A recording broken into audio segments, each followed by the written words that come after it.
প্রবাসীদেরকে সবচাইতে বেশি ডিজোন করা হয়ে থাকে। প্রবাসীদের প্রত্যেকটা পদে পদে যে জটিলতার শিকার হতে হয়, যে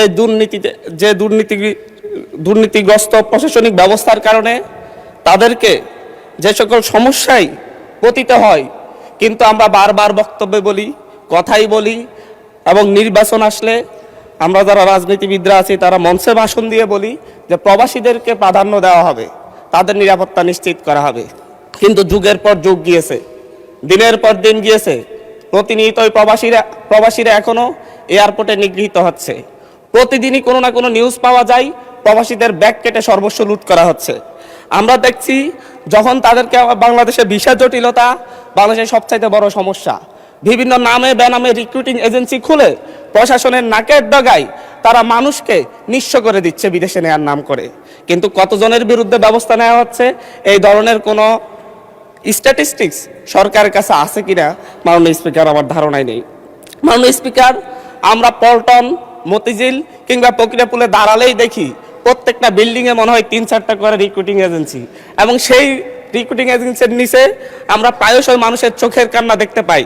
কিন্তু সেই সকল রিক্রুটিং এজেন্সি কোনোটা, অধিকাংশ রিক্রুটিং এজেন্সি লাইসেন্সবিহীন, কিন্তু তাদের অফিস বন্ধ হয়েছে আমরা খুব কমই দেখতে পেয়েছি। মাননীয় স্পিকার, প্রবাসীদের বিদেশে নেওয়ার নামে আমি গতকালকেও বলেছি, ভুয়া কোম্পানি খুলে তাদের কাছ থেকে চাহিদাপত্র এনে দেশের শ্রমিকদেরকে নিয়ে তারা জায়গা জমি বিক্রি করে বিদেশে যায়, তাদেরকে সেখানে নিঃস্ব অবস্থায় রাস্তায় ফেলে দেওয়া হয়, না খেয়ে রাস্তায় মারা যাওয়ার রেকর্ড পর্যন্ত হয়েছে।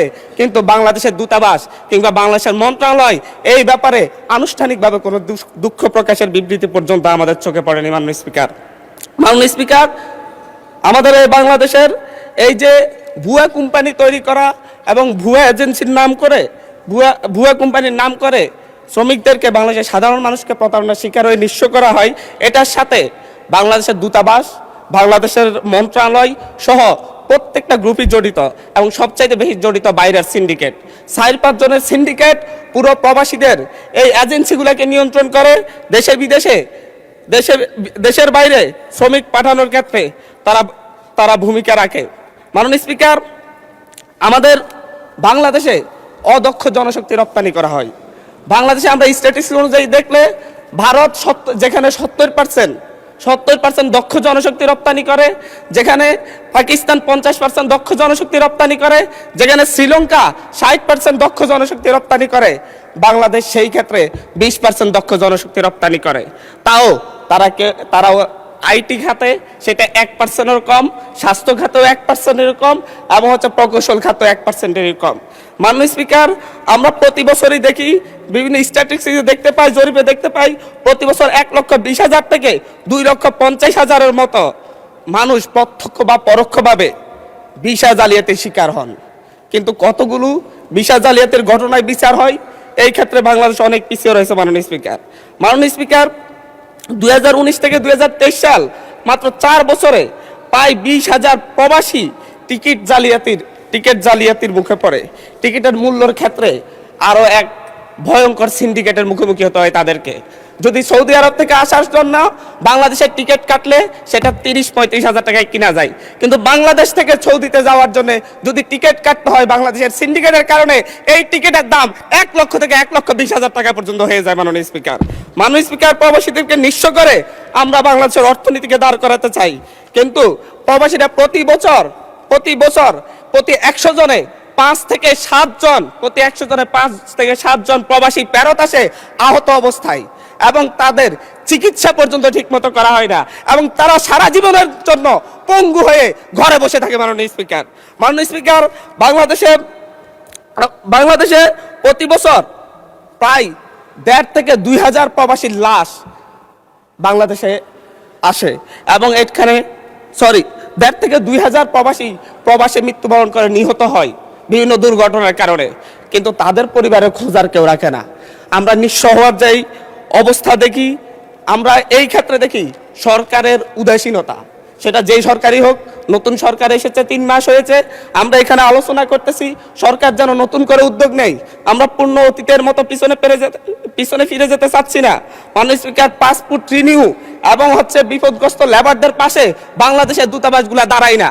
বিভিন্ন ক্ষেত্রে পাসপোর্ট রিনিউ করার জন্য বিভিন্ন রাজনৈতিক ব্যক্তিদের কাছে পাসপোর্ট রিনিউ করার জন্য ইজারা দেওয়া হয়, লাইসেন্স দেওয়া হয় তাদেরকে, এবং তারা বাইরে একটা অফিস নিয়ে তাদের মন মতো মানুষের কাছ থেকে, বিভিন্ন প্রবাসীদের কাছ থেকে অতিরিক্ত টাকা নিয়ে দীর্ঘ সময় লাগিয়ে লাইসেন্স রিনিউ করতে হয়। মাননীয় স্পিকার, আমরা যদি বাংলাদেশের অর্থনীতিকে দাঁড় করাতে চাই, মাননীয় স্পিকার, আমরা যদি বাংলাদেশের প্রবাসীদেরকে প্রকৃত। ধন্যবাদ মাননীয় সদস্য, ধন্যবাদ। আচ্ছা, 1 মিনিট বলেন। আমাদের বাংলাদেশের অর্থনীতিতে 5 থেকে 10% মোট জিডিপির 5 থেকে 7% মোট জিডিপি প্রবাসী আয়ে আসে। বৈদেশিক মুদ্রার একটা বড় অংশ প্রবাসী আয়ে আসে।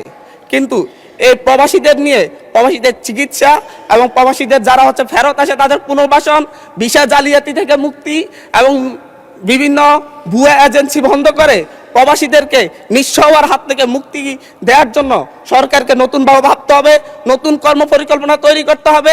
এবং এই সংসদে দাঁড়িয়ে আমি বলবো, একটা সংসদীয় কমিটি করে কিভাবে ভবিষ্যতে প্রবাসীরা যাতে এই ধরনের হয়রানির শিকার না হয়, প্রতারণার শিকার না হয়, এবং তাদের চিকিৎসা কিভাবে নিশ্চিত করা যায়, বিদেশ থেকে ফেরত আসলে আহত হয়ে কিংবা কেউ যদি নিহত হয়ে ফেরত আসে তাদের পরিবারকে কিভাবে পুনর্বাসন করা যায়, সেই ব্যাপারে একটা কর্মপরিকল্পনা তৈরি করার জন্য এই সংসদে একটি সংসদীয় কমিটি গঠনের আহ্বান জানাচ্ছি। মাননীয় স্পিকার, ধন্যবাদ।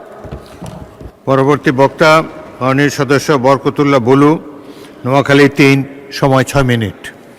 আপনার স্বপ্নগুলো আকাশ ছুবে প্রবাসীর হেলিকপ্টারের মাধ্যমে। বিয়ে, জন্মদিন অথবা যে কোনো বিশেষ প্রয়োজনে হেলিকপ্টার ভাড়া করতে যোগাযোগ করুন স্ক্রিনে দেয়া নাম্বারে। প্রবাসীর হেলিকপ্টার, নিরাপদ ও সাশ্রয়ী বাহনের বিশ্বস্ত নাম।